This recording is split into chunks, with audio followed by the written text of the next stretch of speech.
yang bergerak di suatu bisnis yang mereka jalankan itu tidak dapat memberikan suatu keputusan yang sifatnya baku. Artinya di sini masih adanya ketersediaan dari beberapa alternatif yang mereka jalankan dalam suatu bisnisnya.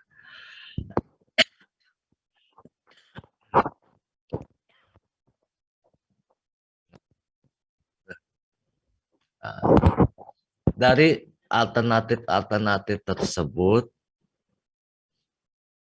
perusahaan atau pelaku bisnis sangat perlu memperhatikan dari sisi pengalaman yang mereka sudah lakukan.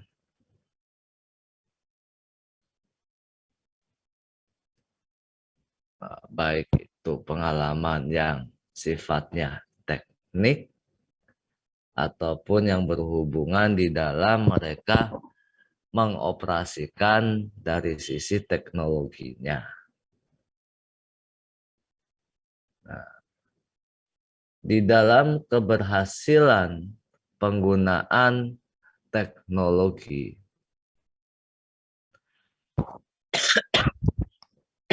itu sangat membantu dalam pengambilan keputusan akhirnya nantinya. Nah,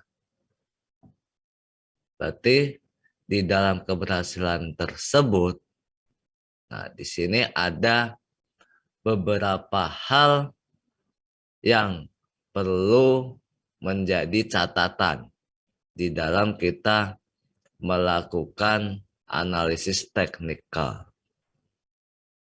Berarti beberapa hal tersebut itu menyangkut dari sisi biaya, dari sisi kualitas, dan dari sisi pengadaan barang.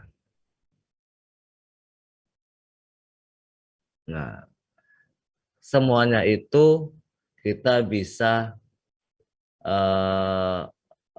rangkum di dalam beberapa aspek.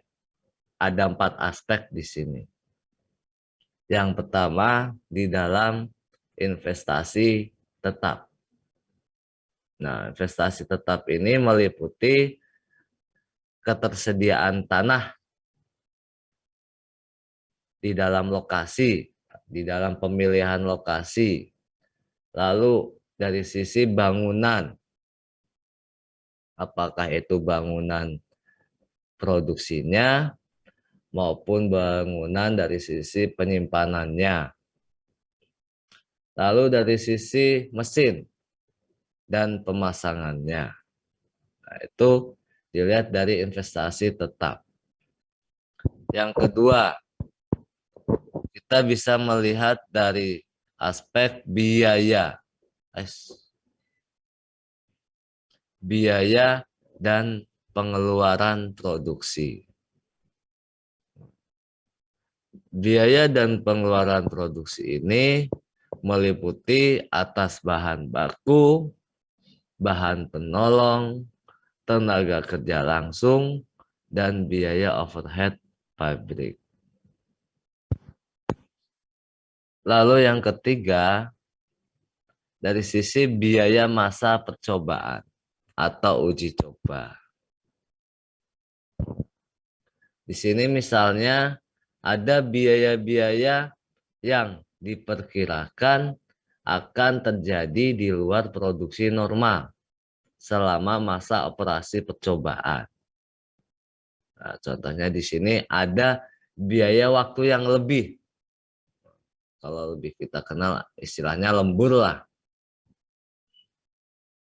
Ada biaya pengulangan atas pekerjaan yang sudah dilakukan. Lalu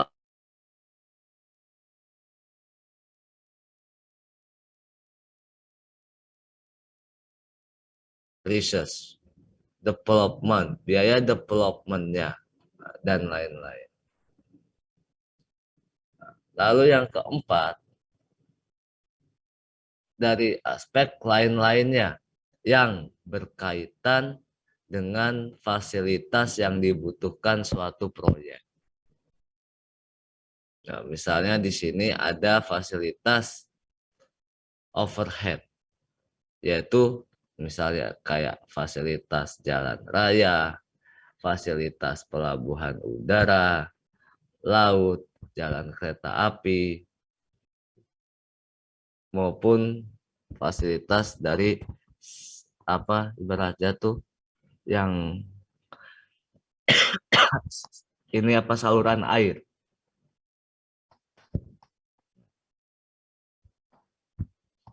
Itu. Nah, hal-hal yang keempat tersebut itu perlu dinilai.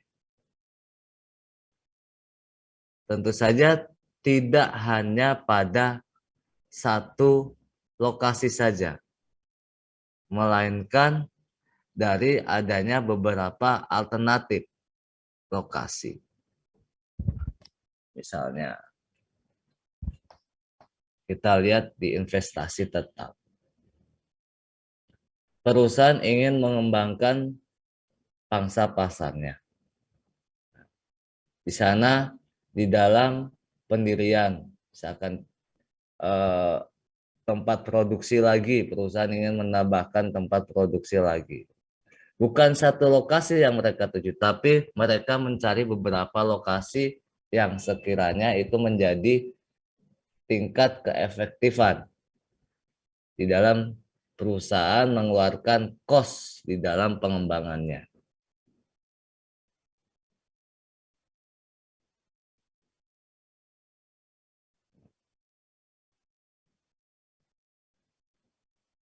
Pertimbangan penting yang perlu dilakukan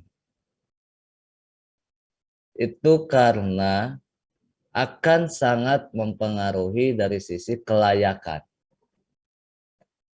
Kelayakan di sebuah perencanaannya. Di dalam dia menciptakan suatu produk yang baru. Tentunya secara teknis. Nah, artinya di sini ada penentuan luas produksi yang tepat. Apakah perusahaan itu dengan produk yang baru perlu penambahan mesin atau perlu penambahan tempat penyimpanan produknya, ataukah perlu di dalam penambahan SDM-nya. Misalkan perlu penambahan mesin, nah mesin ini cukup enggak dengan lahan yang sudah tersedia. Nah, kalau misalkan tidak tersedia, otomatis perusahaan mencari beberapa alternatif yang lain untuk mencukupi atas mesin yang akan menjadikan suatu aktivitasnya.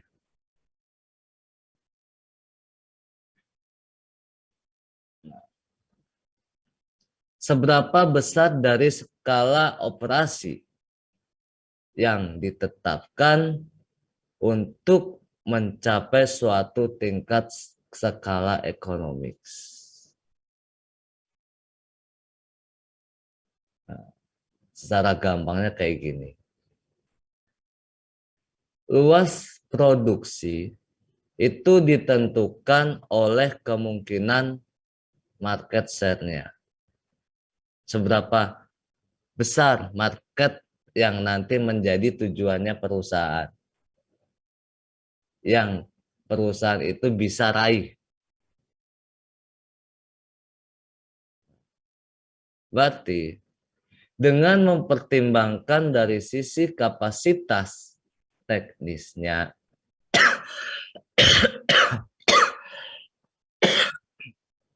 saya ulangi, dari perusahaan mempertimbangkan dari sisi teknisnya,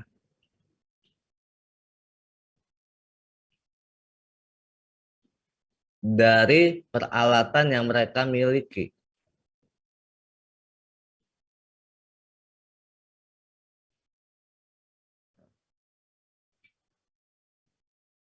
Kalau peralatan yang mereka miliki itu menunjang, otomatis market share yang mereka kehendaki, mereka pasti bisa meraihnya.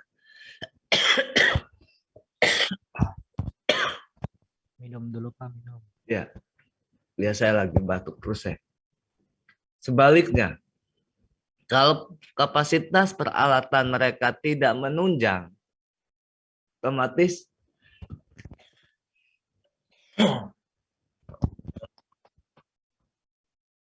market share yang menjadi tujuannya dia tidak akan tercapai.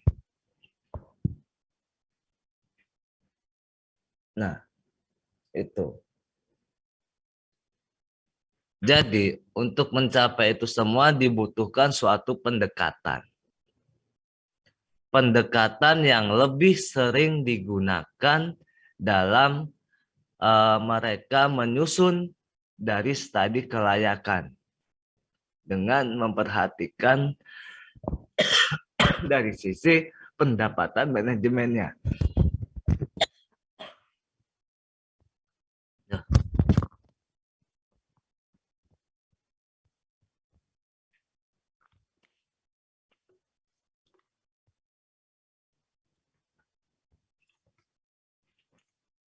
Dari teori manajemen, nah, di sini ada beberapa metode yang bisa dijadikan terhadap penentuan luas produksi.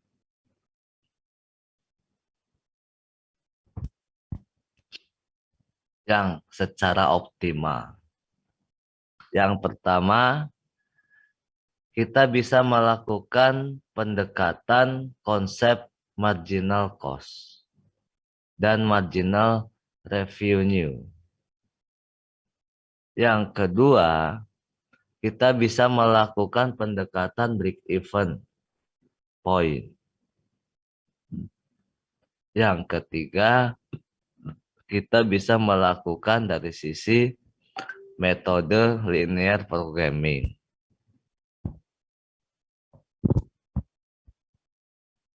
Pendekatan yang pertama, yaitu pendekatan konsep marginal cost dan marginal revenue.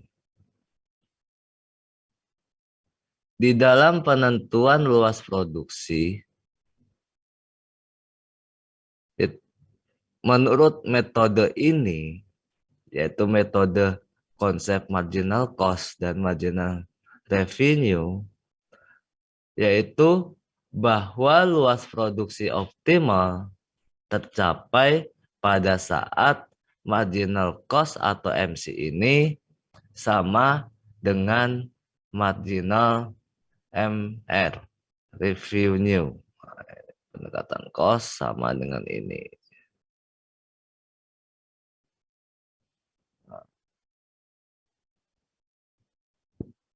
Atau misalkan ini ada garis di sini, ini ada garis di sininya. Sama, ini wilayah. Nah, pada persaingan sempurna, dapat kalian lihat dari sisi grafik di bawah. Nah, nanti ini pendekatan secara lengkapnya ada di mata kuliah Research Operation. Ada MR, ada MC. Ada average cost. Sudah pernah dapat RO? Operation Research? Hah? Udah? Apalagi lagi menjalankan RO? Ajar? semester ini ada MO nggak, mata kuliah MO? Nggak ada, Pak. Ada. Wah, nanti Udah kelewat, Pak. udah kelewat kan? Nah, ada kan penjelasan marginal cost?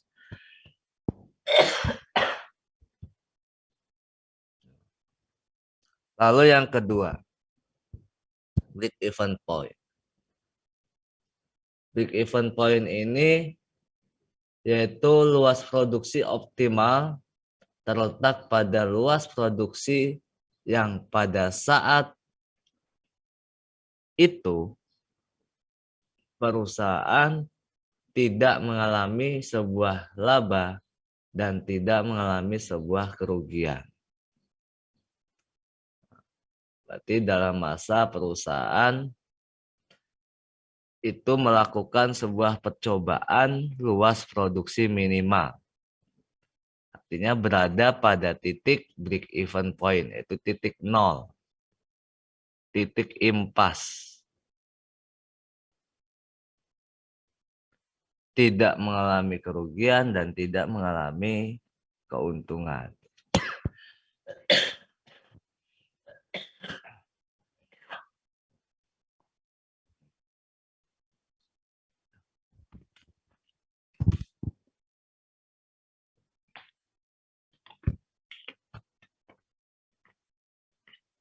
Dan yang ketiga itu metode linear programming.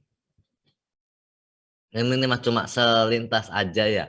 Kalau kalian di RO juga ada, kita bisa menghitung break even point-nya. Berapa kita perusahaan itu mengalami BEP-nya. Di linear programming juga kita bisa menghitung dari sisi berapa harga unitnya, harga jualnya. Udah pernah disinggung belum di RO, linear programming? Anjar. Lupa, Pak. Waduh, Udah lama, Pak. udah lama.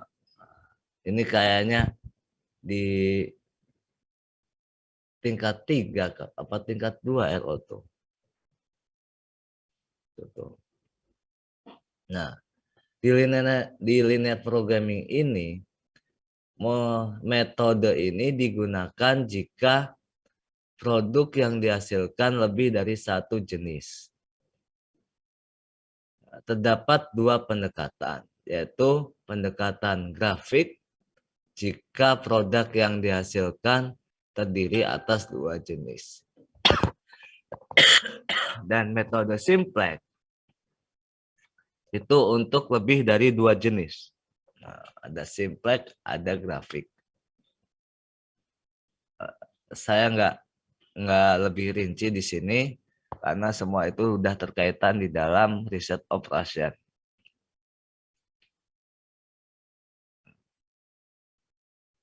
Langsung saja.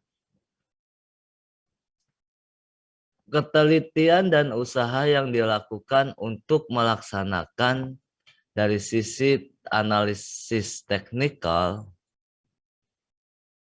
itu tergantung dari, bisa dilihat dari jenis proyeknya, bisa dilihat dari teknologi yang dipakai, bisa dilihat dari kompleksitas produk yang dihasilkan, dan bisa dilihat dari alternatif teknikal yang dipergunakan, dan bisa dilihat dari ketelitian dalam memperkirakan biaya yang akan terjadi. Berarti semakin jenis atau semakin produk itu baru yang perusahaan hasilkan, berarti semakin canggih pula dan semakin rumit pula teknologi yang dipakai. Nah, sebaliknya, semakin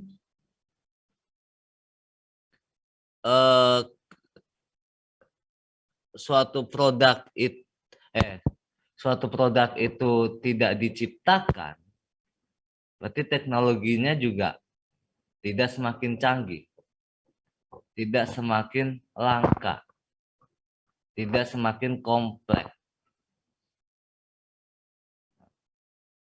Otomatis di sana analisis teknikalnya ya yang pernah mereka lakukan. Bukan saja tidak ada kelangkaan di dalam analisis teknikal yang mereka gunakan.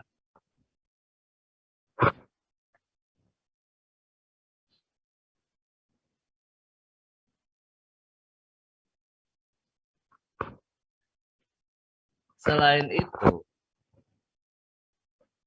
faktor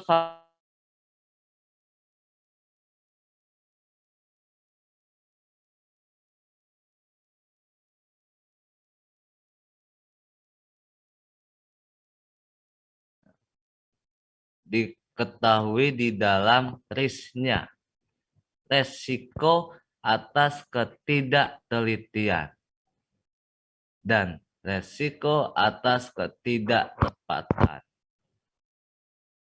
dalam melakukan analisis teknikal.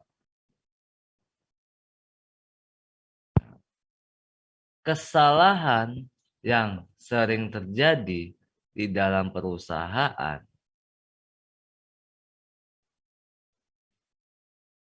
di dalam mereka melakukan analisis teknikal itu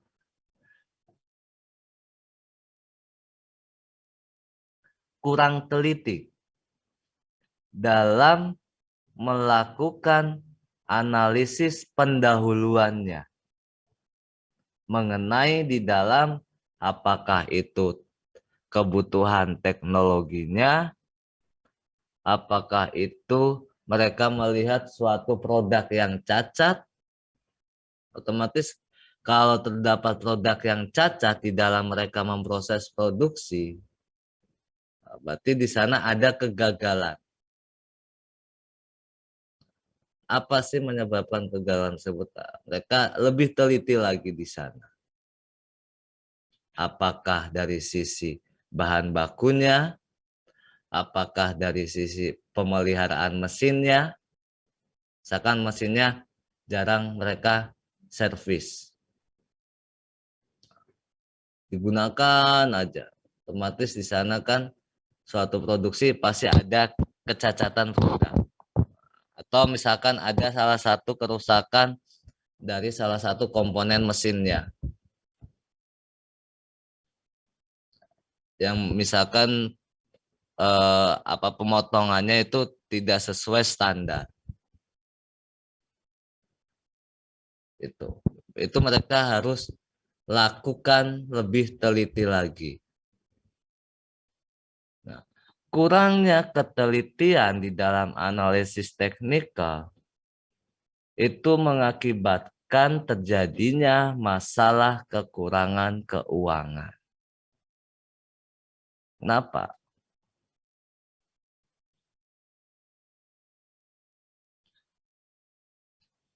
Akibatnya itu mungkin kemungkinan ini akan gagal di dalam proses jangka panjangnya.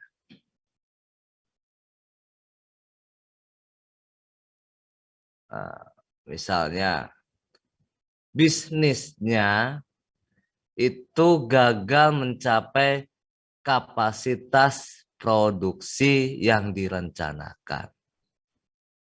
Yang tadinya produksinya ada 100 ton, kebetulan di keuangannya terjadi masalah, pembayarannya kurang untuk bahan baku.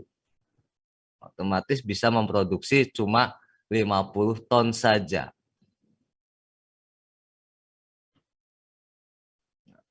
Atau bisa jadi dari sisi teknologinya yang kurang modern.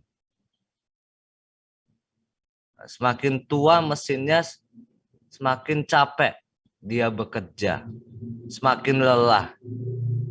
Otomatis tingkat ketepatan di dalam produksinya itu kadang-kadang mati di tengah jalan.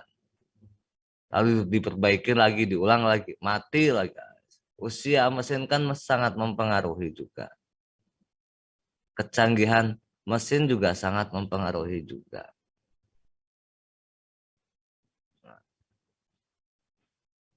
Tuh. Ketidaktelitian di dalam melakukan analisis teknikal juga menghasilkan kesalahan dalam perusahaan itu memperkirakan biaya bisnis yang baik yang menyangkut dari biaya tetap maupun modal kerja.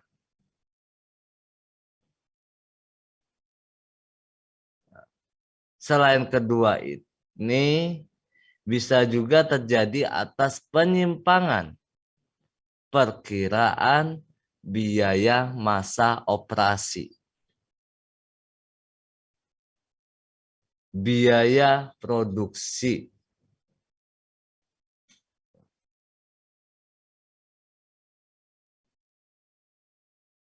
berarti untuk membuktikan analisis teknikal yang baik, perusahaan ini harus bisa melakukan sebuah pembuktian terhadap bisnis yang mereka jalankan. Biar mereka aktivitasnya tidak sia-sia.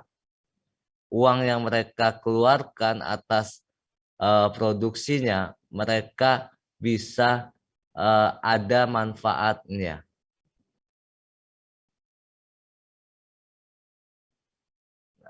Untuk memperhatikan hal tersebut, ada beberapa hal yang harus mereka perhatikan di dalam analisis teknikalnya. Ada berapa hal di sini teh? Ada 10 hal.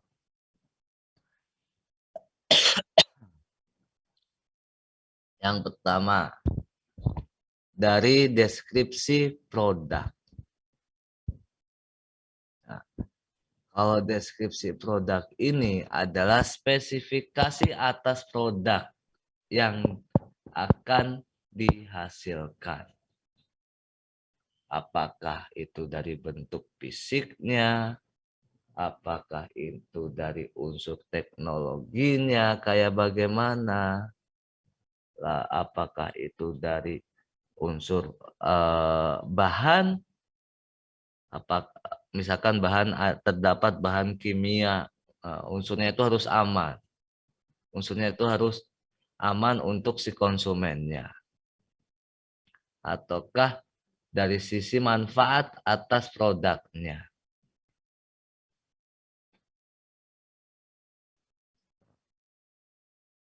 Description of product. Misalkan kalian beli obat. Di sana ada dosisnya. Ada aturan pakai. Ada efeknya. Itu bisa dan wajib perusahaan cantumkan. Komposisinya apa saja. Itu yang pertama. Yang kedua, deskripsi proses produksi yang dipilih menunjukkan aliran proses produksinya. Nah, di sini perlu perusahaan itu menyajikan atas alternatif dari proses produksi yang lain. Dan alasan dipilihnya proses produksi yang bersangkutan. Harus ada alternatif di dalam proses produksi. Misalkan bahan bakunya jarang ada. Nah, harus ada alternatif yang lain. Misalkan perusahaan membuat meja, biasanya pakai jati. Nah, jatinya langka, dia bisa beralih ke yang tidak jauh dari jati.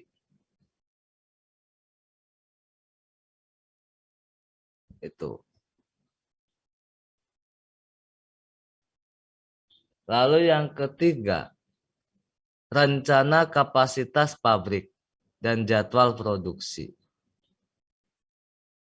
Nah, di sini menunjukkan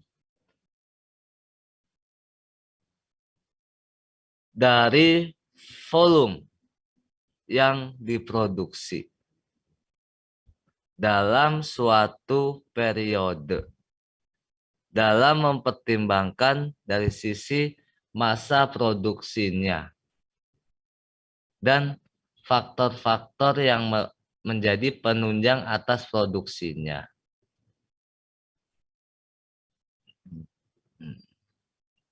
Harus terencana kapan dia melakukan proses produksi, kapan mesin ini harus istirahat untuk waktunya servis, kapan untuk penambahan mesin lagi atau penggantian teknologi lagi. Itu harus terjadwal di sana. Nah, Anda aja secara sederhananya. Anda ke kampus pakai kendaraan. Nah, kendaraan yang Anda pakai otomatis kan sudah terjadwal kepada diri Anda. Kapan saya harus melakukan ganti oli? Sana. Ya, Anjar ke kampusnya pakai apa? Pakai motor, Pak. Nah, kok motor. Selama Anjar pakai motor, sudah terjadwal belum? Kapan Anjar harus melakukan pergantian oli, Kalau servis saya, motor? kalau saya pribadi nggak terjadwal, Pak. Tapi seadanya rezeki, saya servis, Pak. Ya jangan sampai gitu. Itu kan menunjang kesuksesan Anda. Iya, Pak. Sama halnya mesin yang ada di pabrik, proses produksi itu harus terjadwal. Kenapa? Nanti aktivitasnya kan berkontinu. Nah, cobalah menata diri kita sendiri untuk sesuai cita-cita yang akan kita raih. Kalau misalkan di awal tidak ada perencanaan, nanti cita-citanya juga ngawang. Sejalan aja. Anjat pengen lulus berapa tahun? Secepatnya, Pak. Secepatnya itu berapa? 10 tahun? Enggak dong. Hah? Iya. Enggak, Pak. 2 tahun? Bahkan atau 1 tahun? Enggak juga kan? Ya kan? Lama enggak. Saya kasih yang cepet enggak juga. Terus berapa? Harus disebutkan. Misalkan 4 tahun, 3,5 tahun. Dalam proses 4 tahun itu harus memenuhi tahap-tahapan. Harus melewati tahap-tahapan biar sampai ke 4 tahun tersebut. Seperti halnya sama. Perusahaan juga pasti dia merencanakan yang menjadi cita-citanya yang tadinya belum terbuka. Dia rencanakan biar orang lain bisa memiliki sahamnya dia terbuka. Di sini kan suatu proses harus kita atur sedemikian rupa biar kita bisa kendalikan itu proses. Kalau kita tidak bisa mengatur proses itu, otomatis aktivitas yang kita jalankan pasti acak-acakan. Kalau kita punya target setidaknya, otomatis kan ada warning yang ada di mindset kita yang bisa kita kendalikan.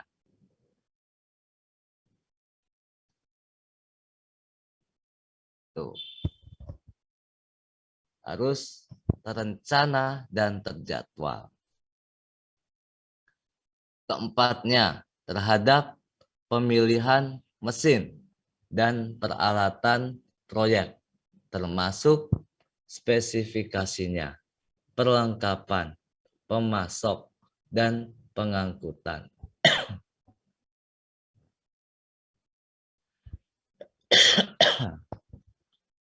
Panahnya Pak, Ya, gimana Anjar? bagaimana tuh caranya buat misalkan mesin kan ada banyak ya Pak di pabrik ya Pak. Hmm. Nah, bagaimana caranya kita menentukan ini lebih baik diberesin atau di-upgrade atau lebih baik ditambahin? Itu tuh faktor dari apa aja, Pak? Yang untuk menentukannya tuh, pilihan yang terbaik tuh pilih yang mana gitu. Kita lihat dari yang perkembangan saat ini yang sedang berjalan. Kita bisa mengetahui dari sisi perkembangan. Yang pertama, perkembangan yang sekarang, apakah produknya masih masuk atau tidak?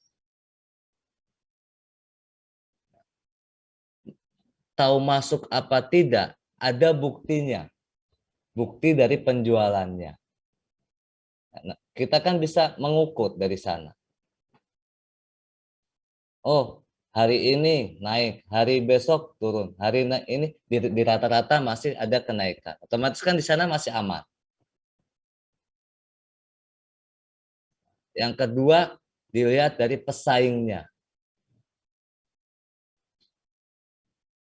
Pesaing kita lihat.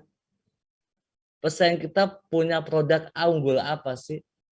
Produk unggul itu sudah dimiliki oleh kita apa belum? Nah, kalau misalkan belum, itu kita lihat dari kapasitas mesin atau teknologi yang kita punya.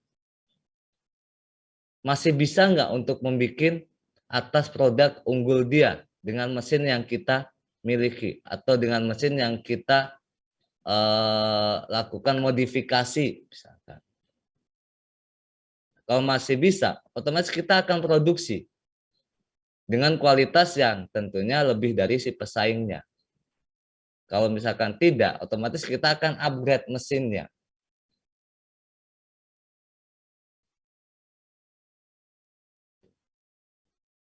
Kalau kita sudah menguasai dua hal tersebut, otomatis kan kita penguasaan pangsa pasar kan masih bisa kita lakukan.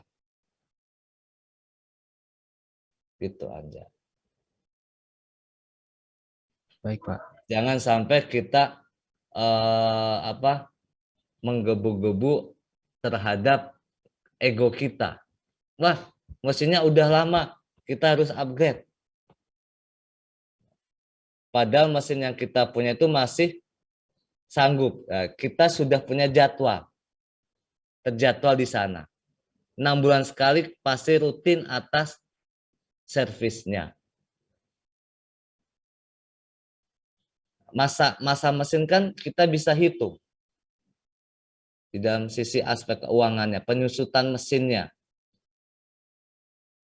Ini tuh bertahan berapa lama mesin ini. Nah, kalau misalkan udah uzur, otomatis kan kita bisa re atas mesin yang sudah kita miliki. Tuh, gitu aja. Ada lagi nggak? Ada yang mau ditanyakan lagi? Kalau tidak ada, saya lanjutkan. Lanjut, Pak. Oke. Sampai mana tadi teh? 4 apa 5 ya? Sekarang kelima, Pak. Dalam kita melakukan identifikasi lokasi pabrik dan kondisi yang diinginkan menyangkut jarak lokasi terhadap sumber bahan baku dan pasar atau barang jadi.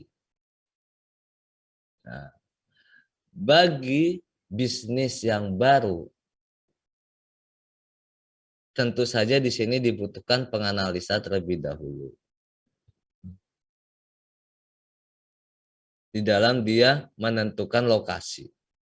Nah, penentuan lokasi ini bisa kita lihat analisanya, keuntungannya apa, kekurangannya apa. Kalau keuntungan lebih besar daripada kekurangan, otomatis lokasinya kita pilih. Nah, sebaliknya, keuntungan lebih kecil daripada kekurangan, otomatis lokasinya jangan sampai kita pilih. Itu akan timbul risk nantinya. Jarak juga antara misalkan pabrik sama tempat penyimpanannya. Itu harus mereka perhatikan. Atau kantor pusat sama, kadang kalanya kan beda. Kantor pusat sama lokasi produksinya beda. Nah, alangkah bagusnya di dalam satu area yang sama. Itu bagus. Lebih bisa mengontrol dari sisi aktivitas yang mereka lakukan. Sumber bahan bakunya, jaraknya aman atau tidak. Ini harus diperhatikan juga di dalam dari sisi pendistribusiannya, jarak pendistribusiannya dari pemasok ke lokasi produksinya. Kalau jaraknya terlalu jauh, kita cari alternatif lain dengan mengikuti dari standar yang sudah ditentukan di dalam perusahaan untuk mempertahankan kualitas atas produk nantinya.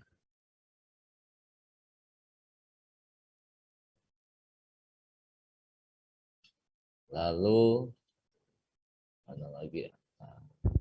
Nah,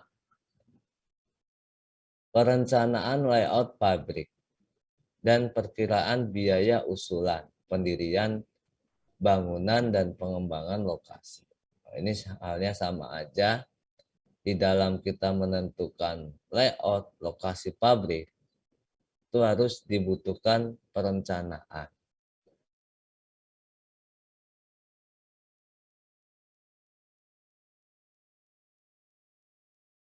Kosong tanpa bangunan, otomatis di sana kan kita bisa memperkirakan.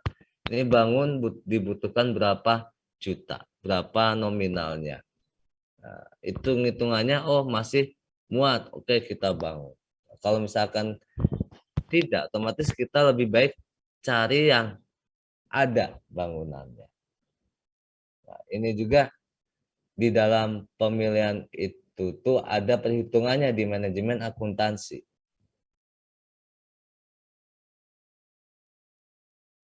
Pernah dapat nggak di manajemen akuntansinya?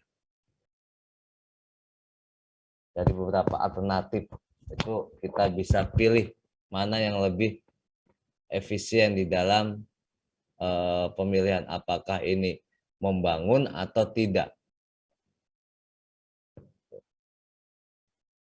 Udah dapat belum di manajemen akuntansinya, Akmennya? Raditya?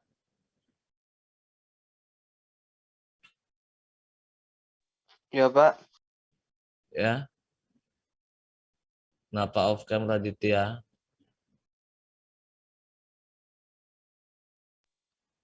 Ini lagi di jalan, Pak, habis bantuin orang tua. Lagi di jalan habis bantuin orang tua. Tahu kan? Yang menjadi persyaratan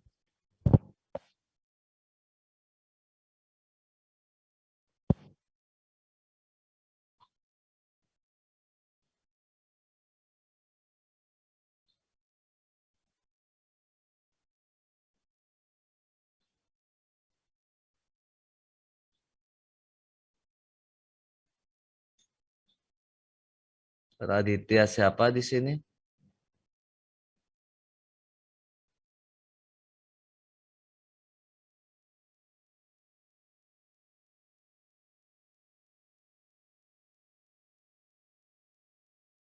Raditya Putra?